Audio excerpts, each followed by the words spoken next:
এটা সিকিমের একটা ওল্ডেস্ট মোনাস্ট্রি। এখন বেলিং এর গ্লাস টপ ব্রিজে রয়েছে। গুড মর্নিং ফ্রেন্ডস, আশা করি সবাই ভালো আছো। অনেক দিন পরে ব্লগ পোস্ট করছি।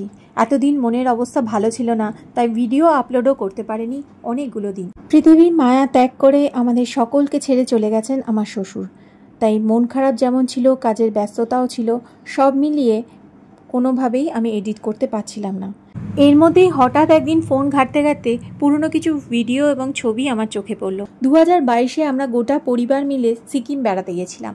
আর সেই সিকিমে বেড়াতে যাওয়ার অর্ধেক ভিডিও আমি পোস্ট করতে পেরেছিলাম, কোনো কারণে পুরোটা কমপ্লিট করতে পারিনি। তাই আজ সিকিম ঘোরার কিছু সুন্দর মুহূর্ত তোমাদের সঙ্গে শেয়ার করব।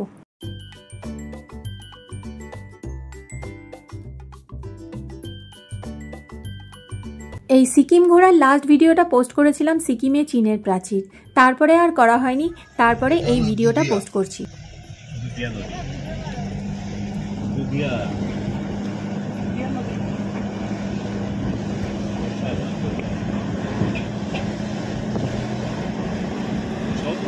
এটা আমরা এসেছিলাম ওয়েস্ট সিকিমের বিখ্যাত কিরিটেশ্বর মন্দির দেখতে। একটা ব্রিজ পেরিয়ে এই মন্দিরটায় যেতে হয় এবং অপূর্ব সুন্দর ছিল মন্দিরটা। এই মন্দির নিয়ে অনেক ইতিহাস রয়েছে যা তোমাদের গাইডরা বলে দিতে পারবে এবং খুব ভালো লাগবে। সিকিমের বিখ্যাত একটা মনাস্ট্রি, দারুণ সুন্দর নাকি। চলো দেখা যাক কিরকম দেখতে লাগে।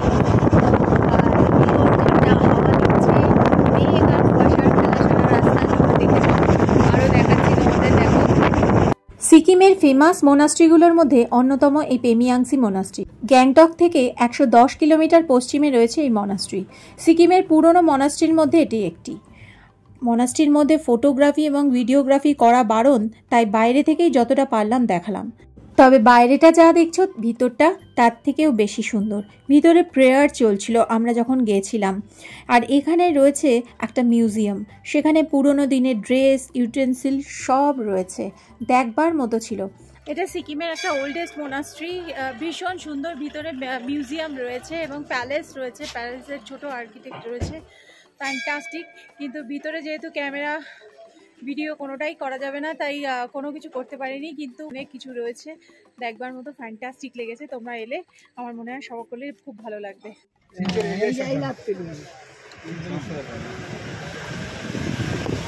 পেলিংয়ের এই জায়গাটা এলে রাস্তাটা দুটো ভাগ হয়ে যায়, একটা লোয়ার পেলিং আর একটা আপার পেলিং। আপার পেলিংয়ের মূল আকর্ষণ হলো গ্লাস টপ ব্রিজ। এখন বেলিং এর গ্লাস টপ ব্রিজে রয়েছি, অসাধারণ সুন্দর, কিন্তু চারিদিকে প্রচুর কুয়াশা ঢেকে রয়েছে। তবে আমি বলবো বর্ষার সময় বা এরকম সিজনে এসো না, পুরো পরিষ্কার সবকিছু দেখা যাবে না। এটা জানুয়ারি ফেব্রুয়ারিতে এলে আমার মনে হয় আরো ক্লিয়ার দেখা যাবে, অসাধারণ লাগবে। এই আবার এসছে কেন এখানে? কি রে, তুই কি করে উঠলি? ও ওপর থেকে দেখছে, কে এসছে? ওই আরেকটা কুকুরকে দেখছে। কালো রঙের একটা লোমশ পাহাড়ি কুকুর ব্রিজের ওপর উঠে ওপর থেকে গাছের মধ্যে দিয়ে ওর সঙ্গী সাথীদের দেখছে। এটাও বেশ দেখবার মতো ছিল। এই স্বচ্ছ কাঁচের রাস্তা দেখে মনে হবে এটা যেন হেভেনের দিকে রাস্তাটা চলেছে। তবে ক্লিয়ার ভিউ থাকলে কাঞ্চনজঙ্ঘা এবং বিউটিফুল ভ্যালিও দেখতে পাওয়া যাবে। ফগি ওয়েদারের জন্য খুব ভালো দেখা যাচ্ছে না। আর এই স্বচ্ছ কাচের মধ্যে দিয়ে নিচের অংশগুলো দেখতেও দারুণ লাগছিল। কিন্তু এ এক নতুন অভিজ্ঞতা। আর ওইদিকে আমার হাজবেন্ড লাল চেকচেক গেঞ্জি পরে চলেছে মা বাবার কাছে। দূরে দেখো মা বাবাও ওর দিকেই আসছে, ওনারাও আস্তে আস্তে হাঁটছেন এই গ্লাস টপ ব্রিজের ওপর দিয়ে। কেননা ফগি ওয়েদারের জন্য কাঁচগুলো একটু স্লিপারি মনে হচ্ছিল। যদিও গ্লাসগুলো যাতে ক্লিন থাকে সেই জন্য বাইরেই জুতো খুলে এখানে খালি পায়ে হাঁটতে হয়। এই স্কাইওয়াকে আমরা হাঁটতে হাঁটতে দেখলাম একটা সিঁড়ি চলে গেছে চেংরিজিং স্ট্যাচুর দিকে। এই স্ট্যাচুটা যেমনি বিরাট তেমনি সিঁড়িও প্রচুর। যেহেতু আমাদের যেতে বেলা হয়ে গিয়েছিল তাই আমরা আর ওপরে উঠতে পারলাম না। কিন্তু এই ওপরে যদি উঠতে পারো আর ওপর থেকে চারপাশটা যে কি অপূর্ব অসাধারণ লাগবে সেটা কল্পনারও বাইরে। আমাদের সঙ্গে বয়স্ক দুটো মানুষ ছিল, তারাও টায়ার্ড হয়ে যাচ্ছে। সেই সঙ্গে রাস্তাও বেশ ফগি ছিল। তাড়াতাড়ি হোটেলে ফিরতে হবে বলে আমরা বেরিয়ে এলাম।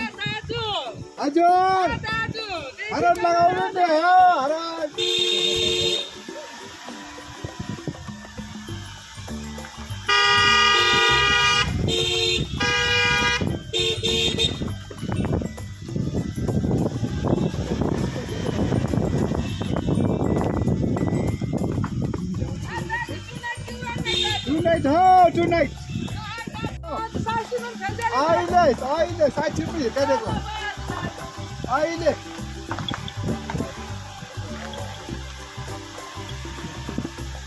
এরপর আমরা হোটেল আমানিতে ফিরে এলাম। এই হোটেলটা নতুন হয়েছে, তাই সব মিলিয়ে হোটেলটা পরিষ্কার পরিচ্ছন্ন, বেশ ভালো লেগেছে। আমাদের যারা এই ট্যুরের প্ল্যান করে দিয়েছিলেন উনি এই হোটেলগুলো বুক করে দিয়েছিলেন, ফলে আমাদের আর এইসব নিয়ে বেশি মাথা ঘামাতে হয়নি। এবং প্রত্যেকটা রুম দেখছো অনেকটা স্পেস রয়েছে এবং খুবই পরিষ্কার পরিচ্ছন্ন।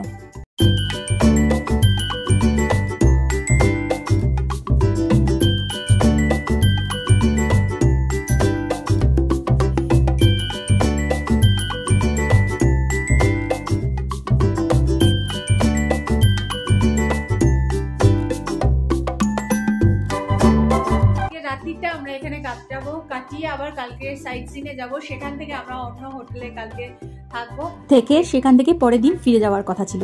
আর এই রুমটা ছিল মা বাবাদের, বেশ সুন্দর, রাস্তার ধারেই ছিল সামনের দিকে রুমটা। আর সব থেকে মজার ব্যাপার হলো এইখান থেকেও দুটো রাস্তা, একটা নিচের দিকে চলে গেছে আর একটা ওপরের দিকে। আশপাশে কিন্তু জঙ্গল বেশ, রুমটাও বেশ বড় ছিল। এই সিকিম ট্যুরটায় আমরা সবাই খুব এনজয় করেছিলাম। যে যে কফি খাবে কফি, যে যে চা খাবে চা। দিদি ভাই এবার আমাকে দেখতে মনে হচ্ছে না ভদ্রলোক। হ্যাঁ এটা হচ্ছে দাদানের চা, উম্মা কি চা কফিতে ইয়ে খাবে। একটাই পয়েন্ট, নিচে পয়েন্ট আছে।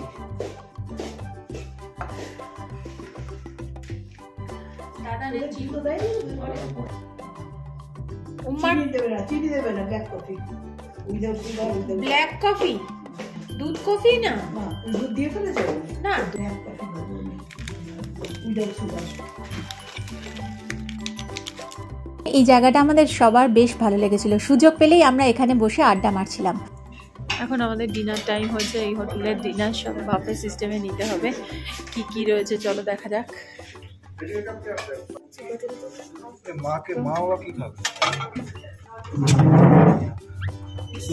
সুইট কর্ন স্যুপ, আমি খাবো না স্যুপ, খাকে তো দেখ। ডাল মাখানি নিজে নাও। আলু গোবি আর পনির নাও।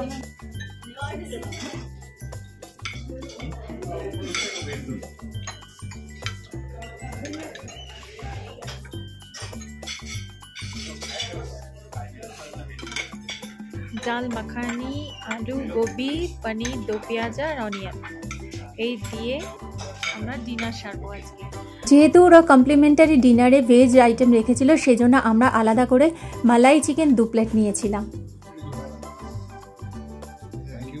ডিনার সেরে আমরা আবার সেই আড্ডা জোনে এসে বসলাম, কেননা পরের দিন কোথায় যাচ্ছি, কি কি দেখবার আছে সেই নিয়ে একটু আলোচনা করে নিলাম। তো বন্ধুরা, ভিডিওটা এখানেই শেষ করছি। যদি ভালো লাগে তাহলে একটা লাইক দিও, আর যারা আমার চ্যানেল সাবস্ক্রাইব করোনি চ্যানেলটা সাবস্ক্রাইব করে দিও, আর বেল আইকনটা ক্লিক করতে ভুলো না, যাতে আমি পোস্ট করলেই নোটিফিকেশন তোমাদের কাছে চলে যায়। সবাই ভালো থেকো, সুস্থ থেকো, দেখা হচ্ছে নেক্সট ব্লগে। আজকের মতো টাটা।